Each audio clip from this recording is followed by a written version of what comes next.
Tube Tamil வணக்கம். காலத்தை கைவிட்டு விட்டது ஐரோப்பா. அமெரிக்காவும் ரஷ்யாவும் இன்று சவுதி அரேபியாவினுடைய தலைநகர் ரியாட்டில் பேச்சுக்களை நடத்த இருக்கின்றார்கள். ஐரோப்பாவை ஒன்றிணைப்பதற்கும் புதிய பலத்தை ஏற்படுத்துவதற்கும் டொனால்ட் ட்ரம்ப் உருவாக்கி இருக்கின்ற அமெரிக்காவினுடைய தன்னிச்சையான தலைமை தாங்கும் இயல்பிற்கு மாறாக ஐரோப்பா தானும் சொந்த காலில் நிற்பதற்காக கூட்டப்பட்ட மாநாடு பாரிஸில் இருக்கின்ற எலிசபெத் அதிபர் அரண்மனையில் பூட்டிய அறைக்குள் நடைபெற்றது. இந்த மாநாட்டில் பேசியது என்ன? டென்மார்க்கினுடைய பிரதமர் அளித்திருக்கும் பேட்டி, இந்த மாநாடானது தன்னுடைய அறையை பூட்டிய பொழுது மிகப்பெரிய விடையை தரப்போகின்றது இந்த உலகத்திற்கு என்று கூறப்பட்டாலும் அது தவறு என்பதை அறையை திறந்த பொழுது உலகம் கண்டிருக்கின்றது. ஐரோப்பாவினுடைய இன்றைய நிலை ஏறத்தாழ காலி பெருங்காய டப்பா போல வாசமடித்திருக்கின்றது. முதலாவது, ஐரோப்பிய தலைவர்களினால் இப்படியான ஓர் இக்கட்டான நிலை வந்திருக்கின்ற பொழுதும் கூட ஐரோப்பாவிற்கான ஒரு பொது கொள்கையை உருவாக்க முடியாமல் போய்விட்டது. நாடுகள் இணங்கவில்லை. இன்றுள்ள யதார்த்த நிலை என்ன? அமெரிக்கா ஏன் இப்படி செய்கின்றது? இதற்கு பதிலீடாக நாம் எப்படி செய்ய வேண்டும் என்பதை சரியான முறையில் காட்சிப்படுத்த பிரான்ஸ் அதிபர் எமனுவல் மேக்ரோங்கினால் முடியாமல் போய்விட்டது என்பது இந்த மாநாட்டினுடைய விடையாக இருக்கின்றது. மாநாடு முடிந்து வெளியே வந்த டென்மார்க்கினுடைய ஸ்டேட்ஸ் மினிஸ்டர், இந்த விவகாரம் ஐரோப்பாவிற்கு குலப்பன் காய்ச்சல் போல உதறல் எடுத்திருக்கின்றது என்று குறிப்பிட்டிருக்கின்றார். ஆயுதங்களினுடைய தேவையை உருவாக்க தவறிவிட்டோம் என்பது இதனுடைய கருத்து. காலம் இப்படி வரப்போகின்றது. இதற்கான உலக ஞானம் வேண்டும். உலகத்தின் வரலாறு மட்டும் இதை அறிவதற்கு போதியது அல்ல. நேற்றைய வரலாறு நாளைய வரலாற்றிற்கு வெளிச்சம் காட்டும் என்பது கூட பிழையான பழமொழியாக போய் புதுமையான ஒன்று வந்து நிற்கின்றது. நாம் நினைக்காத ஒன்று நம் கண்முன் வந்து நிற்கின்றது. இதற்கு நாம் தயாராகவில்லை என்பது ஐரோப்பிய தலைவர்களுடைய கவலை தரும் செய்தியாக இருக்கின்றது. இந்த பேச்சுவார்த்தையில் இப்போதிருக்கின்ற யுத்தத்தை அடாப்பிடிவாதம் பிடித்து இணங்க மறுத்து காட்டுத்தனமாக கூச்சலிட்டு போரை முன்னெடுப்பதன் மூலமாக நாங்கள் எதையும் செய்துவிட முடியாது. இது முதலாவது விளக்கம். உக்ரைனில் அமெரிக்கா ஒரு யுத்த நிறுத்தத்தை கொண்டு வருமாக இருந்தால் யுத்தம் ஒன்றை மேலும் அடுத்த கட்டத்திற்கு வளர்ப்பதை விட அது லாபகரமானதாக அமையும். மூன்றாவது, இந்த ஆபத்தான சூழலை புரிந்து கொண்டு நாங்கள் நடக்க வேண்டும். நாங்கள் மிக மிக ஆபத்தான இடத்தில் இருக்கின்றோம் என்றும் அவர் குறிப்பிட்டார். நான்காவதாக, எங்களுக்கு இரண்டு வழி இருந்தது இந்த சந்திப்பிலே.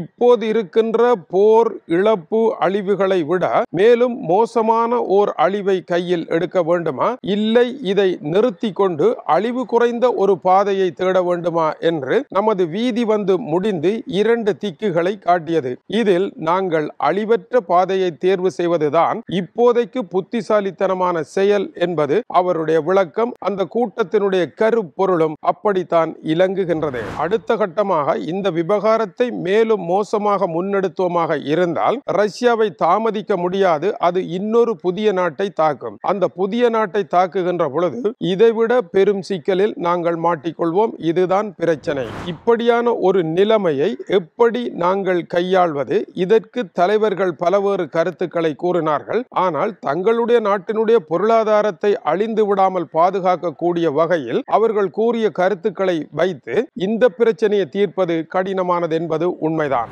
ஐரோப்பாவினுடைய கழுத்தை நெரிக்கின்றது இப்பொழுது விவகாரம். வெள்ளம் தலைக்கு மேலே சென்று விட்டது. இனி சாணென்ன முளமென்ன என்கின்ற நிலைதான் யதார்த்தமாக இருக்கின்றது. இப்பொழுது தப்பி பிழைப்பதற்கு மேலே வர வேண்டும் என்ற ஓர் இக்கட்டான நிலைதான் இருக்கின்றது. அடுத்து அவர் கூறுகின்றார், விடயங்களை ஒன்றன் பின் ஒன்றாக சரியாக கையாள வேண்டும். எல்லாவற்றையும் ஒன்றாக வைத்து குழப்பியடிக்க கூடாது. ஒவ்வொன்றாக நகர்த்த வேண்டி இருக்கின்றது என்று கூறினார். டென்மார்க்கினுடைய படைத்துறைக்கான பட்ஜெட் தீர்வு திட்டம் இப்பொழுது நாடு திரும்பி இருக்கின்றார், வெளிவர இருக்கின்றது. இதுபோல எல்லா நாடுகளிலும், சிறப்பாக ஐரோப்பிய நாடுகள் எல்லாம் புதிய படைத்துறைக்கான பட்ஜெட் வெளிவர இருக்கின்றது. நேட்டோ கூறுகின்றது 3% போதும் என்று. அந்த 3%ஐயாவது எட்டி தொடுவதாக இருந்தால் இப்போது இருக்கின்ற நிலையில் பொருளாதாரம் இடங்கொடாது. இன்றைய போட்டி பொருளாதாரத்திலே நாடுகளினால் நின்று பிடிக்க முடியவில்லை. இன்றைய வர்த்தகமே AI தொழில்நுட்ப வர்த்தகமாக மாறிவிட்டது. மற்ற வர்த்தகத்தை வைத்து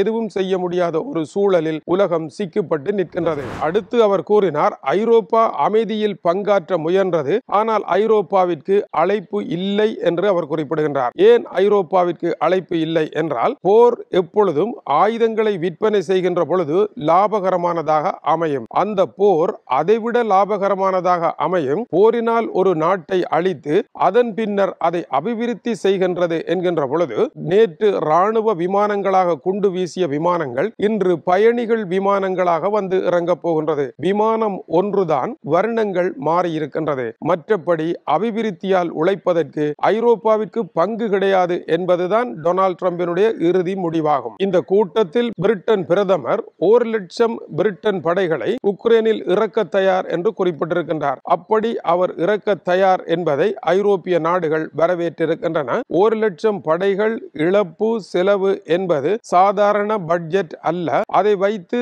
ரஷ்யாவை தாக்குப்பிடிக்க முடியுமா என்பது அதைவிட பெரும் பிரச்சனை. ரஷ்யாவினுடைய படைகள் 3,00,000க்கு மேல் அங்கே நிற்கின்றன.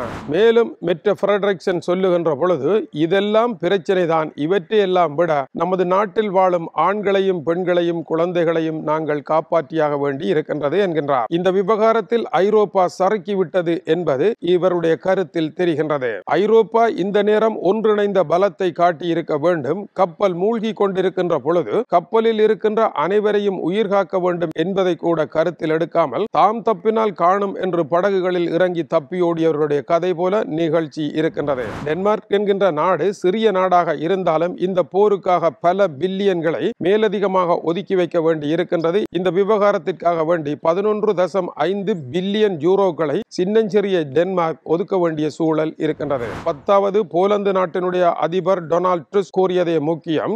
அழையாத வீட்டின் விருந்தாளியாக நாங்கள் அங்கே போக வேண்டிய தேவை இல்லை. நாங்கள் இப்பொழுது செய்ய வேண்டியது எங்களுடைய படை பலத்தை அதிகரிக்க வேண்டும். எங்களுடைய படை பலத்தை இப்போது இருப்பதை விட 10 மடங்கு அதிகமாக அதிகரித்து விட்டுத்தான் பேசுவதற்கு செல்ல வேண்டும். இதுதான் யதார்த்தம் என்றும் அவர் கூறினார். ஐரோப்பா என்கின்ற கப்பல் பாறையில் மோதி மூழ்குகின்றது. ஆனால் இந்த நேரம் கூட பல நாடுகள் வரவில்லை என்பது குறிப்பிடத்தக்கது.